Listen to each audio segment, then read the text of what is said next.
Salut à tous et bienvenue à vous pour ma critique de Ant-Man 3, Quantumania. Ouais. Ouais, je manque d'entrain. Pourquoi? Parce que en fait, ce film, je crois que je vais... Bon, c'est pas la seule raison, mais je vais le résumer avec cette phrase-là. C'est le 31e, ou 31e pour faire un jeu de mots. C'est le 31e film du MCU. Si vous avez vu mes critiques, vous avez vu que la phase 4, pour moi, c'était pas ça, déjà. Même si j'aime quand même beaucoup de films, vraiment, c'était un peu désordonné. Bon, en soi, c'est pas mal, hein, qu'il n'y ait pas un gros enjeu qui se développe au fur et à mesure des années. Mais, comme pour la saga de l'infini, parce que vraiment, la phase 4, on savait pas ce qu'ils voulaient faire. À part présenter plein de trucs, quoi, comme un peu la phase 2 avec l'épée à l'infinité. Mais là, bon, ça devient concret, on nous présente Kang, c'est l'objectif de cette phase 5 et 6, du coup, probablement, je crois. Mais voilà, franchement, je crois que Les Gardiens 3 sera le dernier film, je crois, de Marvel que je verrai au cinéma. Pas que je verrai, mais que je verrai au cinéma. Ce qui fait que d'ici, bon, bah, après Aquaman 2, bah, c'est mort. Ou peut-être Aquaman 3, du coup, qui fera partie de l'ancien DCU. Ça, je veux bien, mais le nouveau, moi, de James Gunn, j'en ai rien à foutre, je voudrais pas aller les voir. C'est un peu pareil pour le MCU, ça commence à me casser les couilles parce que je m'ennuie, c'est mauvais, et comme j'en ai parlé avec un pote, est-ce que c'est vraiment les films qui perdent en qualité? Bon, je pense que oui, parce qu'on est quand même pas mal à le dire. Qualité technique, avec les effets spéciaux, qualité narrative, avec les histoires que ça raconte, et comment c'est raconté. Ou est-ce que c'est moi, en fait, mon cerveau qui, voilà, comme j'avais dit, j'avais fait une petite métaphore, quand on mange trop de chocolat, bah, t'as mal au ventre, tu vomis, ou t'as une crise de foie, ou je ne sais quoi. Voilà, quand t'abuses de quelque chose, c'est pas bon, et ton corps te fait comprendre qu'il en a marre. Peut-être que c'est ça, hein, mon cerveau en a marre, et il aimerait que je regarde autre chose. Sans doute, parce que j'aime aussi regarder autre chose, hein, même si j'en critique pas beaucoup sur ma chaîne. Mais là, franchement, j'en ai plein le cul. Ce qui fait que du coup, si j'arrête ça aussi, bah, j'aurai plus que les films de super-héros du Sonyverse. Donc Venom, Morbius et c'est tous ces trucs-là. Cool, cool. Ouais, cool, cool, cool. Donc voilà, la fin du super-héros pour moi, je ne sais pas. Mais voilà, franchement, j'en ai marre. J'ai vu la vague de haine s'abattre sur ce film, sur YouTube. Je me demandais, est-ce que je dois y porter plus d'intérêt que ça ou pas? Franchement, j'ai été intrigué parce que quand même, comme pour Astérix, tout le monde s'est accordé pour descendre ce film. Bon, à part 2 critiques que j'ai vues, qui vraiment aimaient sincèrement le film. Les 10 autres vidéos que j'ai vues, et j'ai pas encore vu celle de Jour du Grenier, je sais qu'il a pas aimé. Donc les 11 autres, non, ils disent que c'est de la merde. Et moi, donc le 12e, encore une fois, je dis, bah ouais, non, c'est de la merde. Mais vraiment de la grosse merde. Au point où j'ai envie de m'excuser auprès de No Way Home. Quand même. Vous rendez-vous compte à quel point c'est grave? Parce que No Way Home, je retire des petits trucs. J'aime la scène de combat du pont avec la première apparition de Dr. Octopus, par exemple. Et 2-3, enfin, j'en avais parlé dans mes flops, de toute façon, de 2021, 2022. J'avais fait la liste des scènes que j'aimais. En gros, j'aimais 50 minutes du film. Là, sur 2 heures, je n'aime rien du tout. Vraiment, je vous jure, je suis sincère, je ne retire rien. Au point que, pour moi, ce que je retire en fait de ce film, c'est les bandes annonces avec la chanson de Elton John, c'est ça? Je sais plus. Un chanteur connu, j'ai oublié. Mais la première était sympa, que j'ai pas aimé au premier visionnage, hein, j'ai plus aimé au second visionnage. J'avais de meilleures attentes, et la seconde bande-annonce m'a donné de meilleures attentes. J'avais vraiment envie de le voir. J'avais hâte, au point que Ant-Man Quantumania soit d'ailleurs le seul film de super-héros que j'attendais cette année, avec Shazam 2 et puis Flash et Aquaman. Les autres, j'en ai rien à foutre, hein. Et bah donc voilà, je commence mal l'année niveau cinéma super-héroïque. Et voilà, c'est vraiment, je suis sincère, hein, je n'exagère pas. Tout ce que j'ai à retenir de ce film, ce sont les bandes annonces, qui sont épiques avec la musique et tout, qui te promet un truc dantesque où des gens vont mourir. Bah non, non, non, là t'as une soupe Marvel, un truc que t'as déjà vu plein de fois, et avec une fin heureuse. Et vraiment, je tiens à le dire parce que pour la première fois, alors peut-être pas de ma vie, parce que j'ai déjà détesté les films, mais pour la première fois du MCU en tout cas, je ressors d'un film où je n'ai aimé aucune scène. Pour la première fois également, au cinéma, donc avec un grand écran, des enceintes qui gueulent et tout, j'avais envie de dormir. Clairement, j'aurais pu me poser, foutre mon manteau sur moi et puis m'endormir. Vraiment. J'avais envie de dormir. Pour la première fois devant un film du MCU, je m'ennuyais, j'avais aucune scène et tout que j'aimais, mais pour la première fois surtout au cinéma. Première fois de ma vie que j'ai envie de dormir au cinéma. Et donc le bilan, parce que ça je devais le dire à la fin en conclusion, mais finalement je trouve ça bien de le dire maintenant. Mais du coup, bilan, je trouve ce film pire que Thor 4. Parce que Thor 4, bien que ce serait une torture de le revoir pour le premier visionnage, je sais pas ce que j'allais voir, donc ça passait bien. On va dire, enfin ça passait bien, je veux dire, non, c'était navrant. Mais je m'ennuyais pas. C'était bien rythmé. C'est au moins ça en fait. Il y a au moins ça dans Thor 4. Je m'ennuyais pas. Je me souviens vite fait avoir regardé l'heure une fois au bout d'une heure pile. Donc je me suis dit, ah bah tiens, bon bah il reste plus qu'une heure. Enfin, encore une heure. Et voilà, pas de souci. Je me souviens avoir regardé une fois mon téléphone au bout d'une heure pile. Et je me suis dit, ah bah, du coup, il reste encore une heure. Et vraiment, ça passait plutôt vite. Enfin, c'était pas non plus une torture, quoi. De le revoir, parce que maintenant je sais ce qu'il y a dedans. Oui, bien sûr.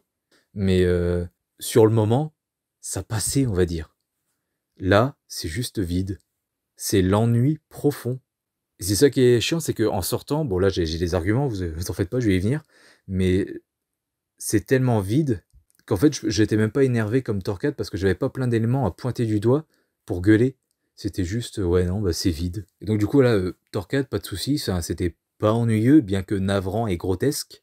C'était malgré tout divertissant, malgré sa nullité que je reconnais hein, évidemment. Aller revoir mes flops. Mais là, pour la première fois, j'avais envie de dormir, quoi. J'étais pas crevé, mais franchement, j'aurais pu me poser, m'endormir au cinéma. Donc, qu'est-ce que j'ai aimé de ce film? Vite fait, du coup, c'est pas vraiment des scènes en plus. Donc voilà, c'est pour ça que j'ai rien à ressortir le film, j'ai même pas une scène qui m'intéresse ou que j'aime. J'ai aimé, en gros, si je devais donner une note en fait au film, c'est 20 sur 100. Parce qu'il y a 5% en gros de Kang que j'ai aimé, enfin 5% consacré à Kang. Je veux dire, il fait bien le méchant, l'acteur joue bien et tout. Après, j'ai lu en VF, donc je sais pas vraiment, mais ça avait l'air plutôt bien et tout. Il le fait assez bien, en fait, le méchant, assez pour qu'on le déteste. Genre la phrase estime-toi heureux que tu me sois utile, quand il dit ça à Ant-Man dans la prison, tout ça. Rien que pour ça, je le déteste. Hein. Il se croit tout puissant, il écrase les autres, chantage et tout. Et ce genre de phrase, non, j'ai hâte de le voir crever. Voilà. Mais bon, du coup, évidemment, ce sera pas celui-là. Et donc lui, il est un peu déjà mort. On y reviendra. Ensuite, les 5 autres pourcents, c'est pour MODOK. Oui, je sais, tout le monde l'a détesté, tout le monde le trouve moche. Honnêtement, j'arrive pas à le trouver moche parce qu'en fait, ce personnage doit être moche. Donc, ok, il est moche, mais c'est vrai que tout le monde dit, oh non, les effets spéciaux sont pourris, regardez MODOK. Mais là, j'ai envie de dire, si ça se trouve, c'est fait exprès parce que oui, il doit être moche en fait. Donc, en fait, c'est ça, c'est que j'arrive même pas à voir l'effet spécial moche. Je suis désolé. Pourtant, quand je revois des films, parfois, bah, je m'en rends compte. Notamment bah, Thor 4, encore une fois, la tête de Heimdall, là, c'est moche. Et je sais pas comment j'ai fait pour pas voir ça au ciné. Mais voilà, peut-être qu'en Modoc, si un jour Ant-Man 3 est sur Disney+, j'irai voir, parce que je repayerai pas pour ce film. Et je ne paye pas pour avoir Disney+, donc j'en profite. Mais voilà, j'irai revoir par curiosité. Mais non, il me semble pas qu'il est... Enfin, je le trouve pas moche, en fait. 5% aussi pour les visuels. C'est plutôt, enfin pas mal, c'est on va dire créatif avec la faune et la flore, les couleurs et tout qu'on n'a pas l'habitude de voir chez nous. Et 5% aussi parce que l'humour n'est pas invasif. À part la scène des dédoublements, c'est pas de l'humour drôle. Hein. Je crois que j'ai bien rigolé une fois, mais sinon c'est juste voilà, des soufflements de nez au mieux. Mais sinon c'était juste nul. Mais au moins l'humour n'est pas invasif comme dans les autres films Marvel. Donc ça c'est une qualité, c'est pas lourd. Et donc maintenant, bah, je vais en venir à tout ce que j'ai noté, les petits arguments mauvais et positifs. Il n'y a pas beaucoup de positifs, hein, rassurez-vous. Pour rassurer ceux qui me découvrent, c'est pas juste un ressenti que je donne, j'ai aussi des choses à dire. Et donc on va y venir tout de suite. Catégorie réalisation. La première scène est très sombre, où on voit Michel Pfeiffer avec Kang. On voit qu'ils se connaissent, tout ça. Enfin, la scène est très très sombre et je me suis dit, je me suis fait la réflexion, c'est un film en 3D ou... Je voyais très bien que non, mais vraiment... ouais, j'ai une pensée pour... alors, je trouve pas, mais globalement, tout le monde dit que 3D et 4K... Bon, c'est un peu vrai, mais 3D et 4K, souvent, c'est... les Blu-ray 4K, c'est sombre. C'est vrai, mais bon, ça me dérange pas plus que ça. 3D, je trouve vraiment pas, mais 4K, oui, un petit peu. 3D au cinéma, ça fait longtemps que j'en ai pas vu, donc peut-être, parce que ça sert à rien pour moi. Je préfère les regarder chez moi, c'est bien meilleur. Mais là, je me suis fait réflexion, parce que c'est un film en 3D, du coup, ce qu'on dirait vraiment, tellement c'est sombre. Donc voilà, la lumière n'est pas au point. Là, pour le coup, une première pour les films Ant-Man, il n'y a pas de scène pré-générique. Mais du coup, bah en fait, la première scène et la seconde scène sont tellement opposées, parce que bah, c'est pas le même ton. Il y en a une, c'est plutôt grave et tout, c'est mystérieux, tu sais pas ce qui se passe, et une autre où tu retrouves bah, Ant-Man, qui nous parle en voix off et qui fait des blagues, avec une petite musique. Donc voilà, c'est pas du tout le même ton, on ne suit pas le même personnage, on n'est pas dans le même environnement. En fait, voilà, elles sont tellement opposées que du coup, tu te rends compte que, de base, j'ai l'impression qu'il y aurait dû avoir le générique entre les deux, parce que ça a tellement rien à voir, les deux scènes n'ont tellement rien à voir entre elles, et le réal a été tellement nul pour faire la transition entre les deux, qu'on se rend compte qu'il aurait fallu mettre le générique en fait entre les deux. Donc première scène, Michel Pfeiffer et puis Kang, générique, et la deuxième scène avec Ant-Man. Après, est-ce que c'est ça ou est-ce que c'est parce qu'on a été habitué? J'en sais rien, mais dans tous les cas, c'est nul. Parce que ça reste nul, parce que la transition entre les deux est juste mauvaise. C'est un fondu au noir, je crois. Puis musique cool, et puis voilà. On récupère Ant-Man qui nous parle en voix off et qui fait des blagues. Et je vous le dis tout de suite, hein, pour la réal, c'est nul. Il ne propose rien. Même une scène qui aurait pu être bien faite, la scène de pseudo-torture dans la prison, mais il propose rien rien qu'en termes de chant contre chant. C'est juste nul. Il aurait pu faire une demi-bonnette aussi, par exemple. Mais non. C'est juste nul. C'est filmé comme ça, puis tu comprends ce qui se passe, mais c'est tout. Alors que même John Watts, comme j'ai dit dans ma vidéo No Way Home ou dans le flop, je sais plus, mais même John Watts, comme j'ai dit, il commence à se réveiller, à trouver 2-3 petits trucs. Hein. Dans Far From Home, j'avais un truc, et dans No Way Home, j'avais 2-3 trucs. Bah alors lui, c'est rien du tout. C'est nul. Donc voilà. Donc on était déjà dans le mauvais, vu que la réalisation est nulle, mais voilà. On finit, là c'est plus vraiment de la réalisation, c'est juste du mauvais, donc catégorie mauvais.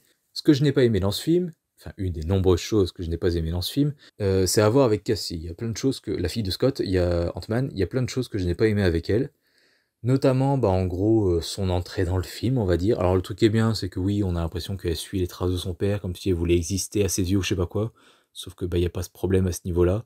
Donc tu vois pas ce que ça vient faire là. T'as vraiment l'impression que c'est juste pour mettre ce que je vais critiquer. C'est qu'en gros, elle se fait arrêter, il la récupère pour la troisième fois du coup, au poste de police. Et en fait, elle fait des conneries en fait pour aider des gens. Voilà. C'est ça les conneries qu'elle fait, qui les emmène et qui l'emmène au commissariat. C'est qu'elle fait des conneries pour aider les gens, notamment ceux dont elle parle, les pauvres à cause du claquement de doigts, tout ça. Les pauvres qui sont dans la rue. Ok, si elle fait ça, bon, si elle veut, ok, d'accord. Le truc que je n'aime pas, c'est son attitude en fait. Ok, c'est une ado, c'est une pseudo-ado rebelle, je ne sais quoi, enfin voilà, c'est une ado, en tous les cas, donc elle est rebelle évidemment. Mais j'ai l'impression que ce film, en fait, légitime les petits cons ados, les petits cons d'ados, là, qui n'écoutent pas leurs parents et qu'on entend gueuler sur les réseaux sociaux. Moi, je change le monde, moi, je fais quelque chose, moi, je fais ceci, moi, je suis meilleur. C'est exactement le personnage de Cassie. Et c'est son rôle dans ce début du film. Légitimer les petits progressistes véganes qui vandalisent les boucheries, les écolos qui bloquent les autoroutes, les militants BLM pro-discrimination qui font des trucs interdits aux blancs, et qui demandent aux blancs d'embrasser leurs chaussures. Voilà, j'ai l'impression que c'est tout ça, en fait. C'est comme si vous voulez, enfin, c'est clairement ça, comme si vous voulez rentrer dans la tête des jeunes pour leur dire, continuez de défier l'autorité parentale. C'est des vieux cons. Et vous avez raison, en fait. Vous avez raison de faire les petits malins, les petits rebelles qui connaissent tout et qui savent tout mieux que tout le monde. Pourquoi? Parce qu'en fait, c'est pas la seule comme ça. C'est parce qu'en fait, Ant-Man, dans cette scène, dans la voiture, après l'avoir récupéré au commissariat, avec Hope, la guêpe, bah, il passe pour un gros con. Parce que c'est vrai que c'est pas son boulot de parent hein, de faire le leçon. Non, bah non. Non, parce que même Hope est d'accord avec Cassie. Donc là, déjà, le film commence là-dessus. J'étais déjà pas d'accord avec ce qu'il transmettait. Ça vous a peut-être pas traversé l'esprit, mais franchement, revoyez-le comme ça, revoyez ce début de film avec cette idée en tête, et c'est clairement ça. Oui, ce que tu fais, c'est bien, et vas-y, continue. On s'en fout de ce que disent tes parents. Je suis pas vraiment d'accord avec ça. Ensuite, autre truc que j'aime pas avec elle, on reste sur Cassie, sans se figurer. Elle est intelligente. Ça, c'est un propos que je récupère d'un pote avec qui on a parlé du film, tout en message vocaux. Lui, il a aimé. Mais il reconnaît que, ouais, entre elle, Riri Williams, tout ça, en gros, il dit que Marvel veut vraiment faire en sorte que on sente que tout le monde maintenant est aussi intelligent, voire plus que Tony Stark. Et oui, c'est en gros... N'importe qui peut devenir super. Et lorsque tout le monde sera super, plus personne ne le sera. Parce qu'on ne le sent plus du tout, en fait. Parce que comme il le dit, bah oui, quand Red Richards arrivera, bah ouais, il est intelligent, ouais, bah on a déjà vu ça. Alors que la différence, par exemple, dans le film de 2015, que tout le monde déteste, et ben là, on le sent bien qu'il est intelligent. Ça se voit. Et il est même détesté pour ça. Ça, c'est aussi cool d'amener ça aussi, parce que maintenant, un télo, c'est une insulte dans la cour d'école. Donc c'est aussi bien de le montrer, ça. Mais voilà. Là, on le voit qu'il est intelligent. Là, bah, ce sera le 20e mec intelligent, super intelligent. Et elle, bah, ça vient comme ça. Parce que quand elle était petite, ça avait l'air d'être une petite fille normale, en fait, tout simplement. Et apparemment, c'est un pote qui me l'a dit, ça. J'ai oublié plein de trucs hein, de ce film. Pourtant, je l'ai vu hier, mais j'ai oublié 80% du film, je crois. Et apparemment, elle dit dans le film qu'elle a farfouillé les notes de Papy, on y reviendra de ça, donc de Papa Ant-Man, enfin le grand-père Ant-Man, Hank Pym, bref, Michael Douglas. Elle a farfouillé dans ses notes, mais c'est pas en farfouillant dans des notes que tu deviens intelligent. Si jamais c'est ça l'explication. Non, mais en fait, oui, elle était normale, mais depuis qu'elle s'est intéressée à ça, je sais pas quoi, c'est pas comme ça. Des, des gros cerveaux comme ça, c'est de naissance. Et bien sûr, oui, il faut aussi entraîner, voilà, faut en faire quelque chose. Sinon, bah, tu restes con, évidemment. Mais ça vient pas comme ça. C'est pas parce que tu t'intéresses à un truc que ça y est, t'es intelligent et puis tu sais tout faire. Donc là, ouais, entre elle et Riri Williams récemment, et peut-être d'autres dans les séries, j'en sais rien, genre Miss Marvel peut-être, bah ouais, ouais, tout le monde sera super, tout le monde est super, donc plus personne ne l'est. Et enfin, dernier truc pour Cassie, je crois. Encore une fois, ça je l'avais oublié, c'est dans les critiques que j'ai regardé et mon pote du coup quand on a parlé. Oui, elle appelle Hank Pym Papy. Et comme m'a dit mon pote, bah c'est quand qu'ils sont devenus amis. On sait pas parce que déjà l'Eclipse eux aussi sont partis. Elle est restée, mais eux aussi sont partis. Donc si relation il y a eu, si côtoiement plutôt il y a eu, et ben c'est depuis Endgame. Donc pas plus d'1 an, on va dire, même si c'est un peu bizarre au niveau des dates, parce que elle dit qu'elle avait 6 ans dans le 1, donc en 2015, donc elle est née en 2009, et donc si là elle a 17 ans, ce qui est dit dans le film apparemment, on me l'a confirmé, mais je ne sais pas, si elle a 17 ans, donc Ant-Man 3 se passe en 2026. 3 ans après Endgame? Je ne sais pas, faudrait voir, mais voilà. C'est un peu comme Homecoming, hein, avec les dates où ils ont un peu foiré le truc aussi au début de Homecoming. Ça m'a l'air aussi foiré et aussi incohérent. Je comprends pas. Et voilà, enfin, j'ai pas du tout aimé ce personnage et tout ce qu'on a fait avec elle. Tout a l'air incohérent, c'est juste nul. Ensuite, l'enjeu. Alors, déjà, un truc avant que j'oublie de le dire. Devant le film, on voyait un peu les environnements du monde subatomique et tout. Et je suis content parce qu'il y a un autre critique qui l'a dit aussi dans sa vidéo, je sais plus qui. Je l'ai dit à un pote à côté de moi, donc j'ai un témoin. Ça m'a beaucoup rappelé Avalonia, que j'ai vu il y a pas très longtemps, qui est dans les flops. Qui était pas une grosse merde, mais vraiment là, quand on met les deux en parallèle, c'est un peu les mêmes couleurs, les mêmes trucs bizarres qui volent et tout, les mêmes bestioles, enfin, c'est étrangement similaire. Mais voilà, on s'en fout, c'est pas vraiment ça, mais l'enjeu, sauver un monde subatomique, alors ok, il nous sauve, nous aussi, en empêchant Kang de s'échapper, mais on le ressent pas.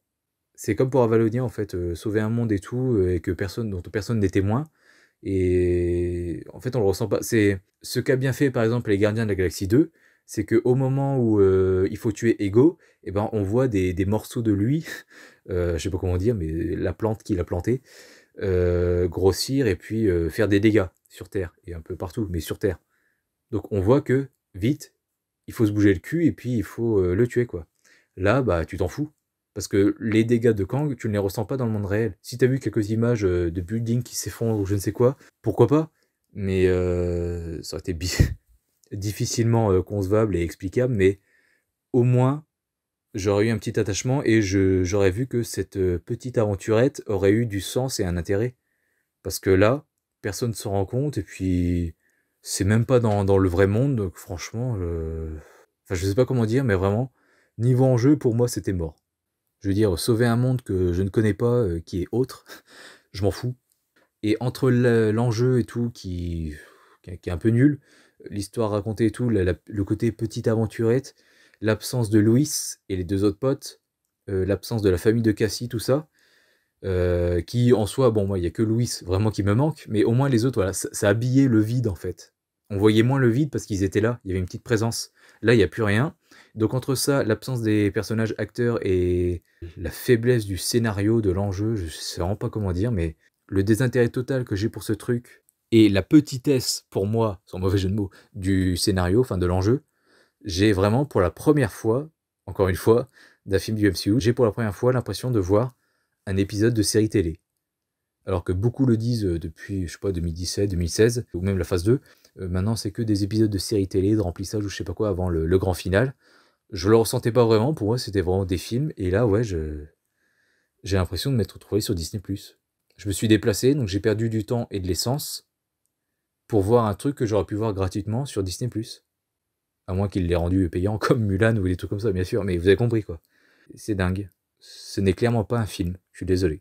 D'ailleurs, les motivations du méchant, vu qu'on parlait un peu des enjeux, alors je sais pas si c'est vraiment moi qui ai pas très bien compris, en fait ils le disent très clairement, ou si j'ai oublié ou quoi, bon, dites-moi au cas où, mais j'ai pas compris pourquoi il butait tout le monde dans plein d'univers.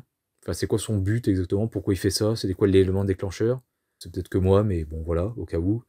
Autre élément, encore une fois, comme No Way Home, c'est aseptisé, encore, parce que là, en termes de violence déjà, mais là, même les gardes des méchants ne se font pas tuer. Les gentils, ok, je suis habitué, mais les méchants, quoi, s'il vous plaît. Vous vous souvenez, hein, quand les géants des glaces se faisaient défoncer à coups de marteau de Thor? Quand les soldats d'Hydra là, se faisaient tirer dessus et puis disparaissaient en 1000 morceaux, je ne sais quoi. Ou quand les Chitauri se faisaient griller par la foudre de Thor, ou se faisaient buter, exploser, enfin voilà. Vous vous souvenez de tout ça? Ben c'est loin. Parce que là maintenant, bah, t'as une scène où Cassie rapetisse un méchant, un garde, un Stormtrooper en gros, à la limite, c'est ça, hein. Et plutôt que de l'écraser avec son pied, vu qu'il est minuscule de la taille d'une fourmi, plutôt que de l'écraser, parce qu'on peut écraser des fourmis, hein, plutôt que de l'écraser, ben non, elle lui donne un coup de pied, et du coup, bah, il va s'éclater, enfin, il va s'assommer sur une vitre. Voilà, voilà. Je veux dire, c'est même con. Puis, surtout qu'en plus, c'est pas gore, je veux dire, de voir quelqu'un écraser un truc de la taille d'une fourmi, quoi. Ils auraient pu juste filmer ça du point de vue du mec, et hop, le pied qui prend tout le cadre, et puis hop, fondu au noir. On aurait compris, ça aurait pas été gore et tout. Pourquoi faire ça, quoi? Pourquoi un coup de pied et puis hop, il se cogne sur une vitre? Donc, enfin, je sais pas, c'est acte manqué. Voilà. Et ensuite, avant-dernier point de la catégorie mauvais, Kang se fait buter par des fourmis. Mais il nous fait comprendre dans le film qu'il a déjà tué des Avengers dans plein d'autres dimensions, dont Thor. Ouais, mais peut-être qu'il ment. Bah, je pense pas, parce que sinon, pourquoi il serait exilé? Voilà. Pourquoi serait-il le grand méchant de cette nouvelle saga? Donc il est puissant ce mec. Mais là non, donc du coup comment il se fait battre? Bah, par des fourmis. Des fourmis viennent en masse sur lui, puis un peu bioniques et géantes, hein, comme dans Ant-Man 1 et le 2. Et voilà, elles s'occupent de lui. C'est ça le grand final du méchant. Alors il y a peut-être un doute, peut-être qu'il est pas mort, mais bon, vu qu'après il y a le conseil de Kang qui se réunissent, bon bah je pense que c'est officiel.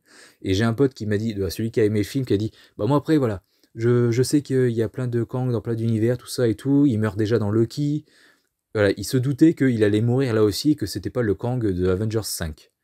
Ok, mais du coup, là on a quand même un putain de méchant, que ce soit la bonne version ou pas, qui se fait buter par des fourmis. Déjà d'une, imaginez Thanos battu par des fourmis. Déjà d'une, et de deux, bah du coup, comment ils vont expliquer que dans Avengers Kang Dynasty, ils ne le retuent pas avec des fourmis?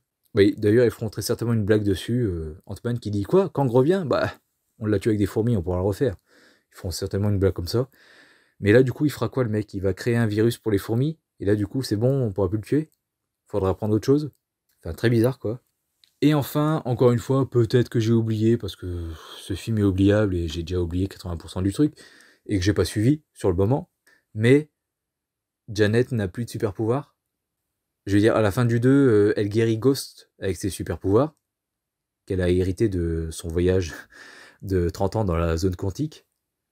Et là, bah, on n'en parle pas. Alors pourtant, on nous promettait de nous en dire plus dans la suite. D'ailleurs, ce personnage est complètement nul. Y a un truc déjà qui m'énerve, c'est que quand elle revoit des gens qu'elle a connus, visiblement, et ben, ils font genre de se battre. Et puis après, je sais pas, le poignarde avec un couteau. Mais après, bah, ils s'enlacent. Déjà, ce truc-là du faire croire qu'en fait, ils sont en mauvais termes, et puis en fait, non, c'est des amis, tout va bien. Ça, c'est un truc qui m'énerve. Un procédé qui m'énerve, que je vois partout, ça m'énerve. Et c'est surtout que je vois tellement partout que je l'ai vu aussi dans Ant-Man 1. Quand il est en prison et qu'on veut nous faire croire qu'il se fait casser la gueule, mais en fait, non, ça va, c'était juste un cadeau d'adieu.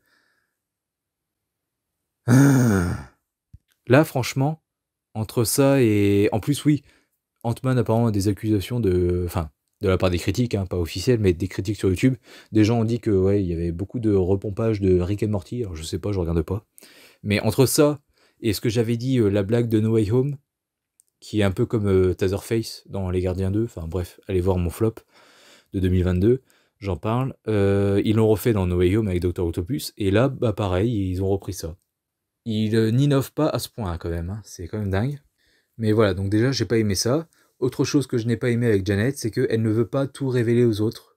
Voilà, en gros, entre 50 minutes et 1h10 de film, elle leur révèle là, en gros. Et pourquoi? Pourquoi toujours attendre? Pourquoi leur cacher? À la fin du 2, qu'elle ne leur dise rien, je veux bien. Parce que là, elle se dit, bon, c'est derrière moi, c'est bon, j'y ai échappé. Allez, c'est derrière moi, j'en parle plus. Et puis il a aucun moyen de s'échapper, c'est bon. Je veux bien. Mais là, quand tu retournes dans son monde, c'est incohérent. C'est comme si un juif nul en histoire voyageait dans le temps, jusqu'à la Seconde Guerre mondiale, et que bah, des gens ne voulaient pas lui dire ouais non, cache-toi, parce que là, en ce moment, c'est chaud pour ton cul. Et franchement, il n'y a aucun personnage qui est utile, comme j'ai dit à Capote qui n'était pas d'accord. Mais même Ant-Man est inutile, parce que comme je lui ai dit, bah, que ce soit lui ou Hank Pym, on s'en fout. On pourrait les changer comme ça, c'est nul. Hope, j'ai vu une critique qui disait que genre elle avait, si ça se trouve, 20 lignes de dialogue dans le film. C'est peut-être pas faux, parce que c'est vrai que j'en étais pas rendu compte, mais elle parle pas beaucoup et on la voit très peu. Elle ne sert à rien. Et les parents, en soi, bah, la mère, à part tout révéler sur Kang et tout, elle ne sert à rien non plus. Et puis avoir des petits contacts, tout ça. Mais sinon, elle sert à rien. Hank Pym, pareil, comme dirait Shofotaku, il est juste là pour se faire cocufier. Et c'est tout. Ils sont tous inutiles. Maintenant, on passe à la catégorie incohérence. Alors, chose que je n'ai pas comprise, ils sont dans la dimension subatomique sans casque. Alors déjà, dans la... Premier truc, dimension subatomique, et il y a des gens comme nous. Alors il y a des aliens, enfin des aliens, bon, bref, des créatures un peu bizarres, mais il y a pas mal de gens comme nous, bipèdes, avec de 7 trous, comme ils disent dans le film. Mais là, du coup, bah, ils se promènent dans la dimension subatomique sans casque. Et là j'aime bien parce qu'en fait, les scénaristes l'ont remarqué. Parce qu'ils le font dire au personnage. Mais le fait de le faire dire au personnage n'arrange pas le problème et ne le fait pas du tout disparaître. Avec ce pote justement qui a aimé le film, on parle beaucoup aussi, enfin on a déjà parlé, du fait que Marvel, enfin Disney quoi, aime faire retirer les casques à ses personnages pour aucune raison. Et dont j'ai déjà parlé aussi je crois dans des vidéos. Et que ce soit Star Wars ou... Parce que Star Wars pareil avec Pedro Pascal en Mandalorian qui a fait chier pour pouvoir retirer son casque. C'est la même chose. Bah là en fait t'as l'impression que c'est pareil, là pour Ant-Man 3 les acteurs n'étaient pas chauds de faire 2 heures de film avec un casque sur la tête et voilà qu'on voit pas leur visage tout ça. Et du coup bah voilà ils ont mis dans le scénario comme ça. Non bah maintenant vas-y, c'est si mystérieux, on sait pas pourquoi mais on peut. Parce que les personnages le disent comme ça, c'est bizarre, t'as vu, on est là sans casque et tout. Ouais, ouais, c'est bizarre ouais. Ce serait pas de ta faute justement? Clairement, pour moi, c'est juste ça, en fait. C'est juste pour qu'on voit le visage des acteurs. Parce que si on s'en tient à ce qu'on nous a dit avant, de la dimension subatomique, ils sont censés garder leur casque. Même à la taille d'une fourmi dans le 1 et dans le 2, ils sont obligés pour au moins pouvoir respirer. Donc là, ceux qui font ces films ont clairement dit « Bon, on va le faire dire aux personnages, comme ça, voilà. » Ils pourront pas dire que c'est une incohérence, vu qu'ils le disent eux-mêmes. C'est juste un truc mystérieux, et puis voilà. Puis en plus, on n'a pas vraiment de réponse là-dessus, même pas du tout. Parce que les personnages ne savent pas pourquoi, c'est juste ah bah tiens, c'est bizarre, on peut ici. Bah évidemment, vous n'allez pas rester pendant 2 heures de film avec un casque sur la tête. Donc voilà, c'est ça aussi, c'est de la merde. Et enfin, là par contre, c'est un vrai truc que j'ai pas compris, c'est une incohérence pour moi, mais c'est peut-être juste que j'ai pas compris. Hein. Mais il me semble bien que Janet, en agrandissant le cœur du vaisseau de Kang, ça le fait un peu exploser, parce que clairement, quand il est en grand et en petit, il a pas la même gueule. On dirait vraiment qu'il est cassé quand il est grand. Donc, le fait de jeter les petits bidules bizarres, là, que ça rapetisse le cœur, ok, mais pourquoi ça le répare? Parce que Kang dit bien de Janet qu'elle l'a fait exploser, le cœur. Donc ça aussi, j'ai pas compris. Et je vous cache pas que je n'ai plus rien à dire, c'est déjà pas mal. Si ça se trouve, c'est comme No Way Home, à chaque fois que je reverrai, je verrai d'autres trucs, mais je ne le reverrai pas. Parce que celui-là, j'espère bien qu'on ne me l'offrira pas. Et que donc je ne l'aurai pas en Blu-ray. Mais voilà, c'est juste mauvais. La phase 5 commence très mal pour moi. Les Gardiens 3 m'intéressent pas plus que ça, on verra. Demain, je vais voir le Holiday Special et la bande-annonce, du coup, donc on verra à ce moment-là. Mais je peux être surpris, s'il m'intéresse pas plus que ça, parce que James Gunn me saoule un peu, et le 2 m'avait déjà pas mal déçu, mais on verra. Ça peut être bien. En tous les cas, Connasse 2, Captain Marvel 2, non. Et 2025, on verra. On verra. Mais là, franchement, au niveau super-héros cette année, j'ai l'impression que ce sera que d'ici, quoi. Et Craven, si jamais c'est bien, on verra. Mais voilà, donc n'hésitez pas à me donner votre avis dans les commentaires, surtout si vous n'êtes pas d'accord. Et puis bah, je vous dis à très bientôt pour une prochaine critique sur Critizen Can. Et n'allez pas voir Ant-Man 3. Clairement, je vous le dis, même pour vous faire votre propre avis, non. Non, n'allez pas le voir. Salut à tous.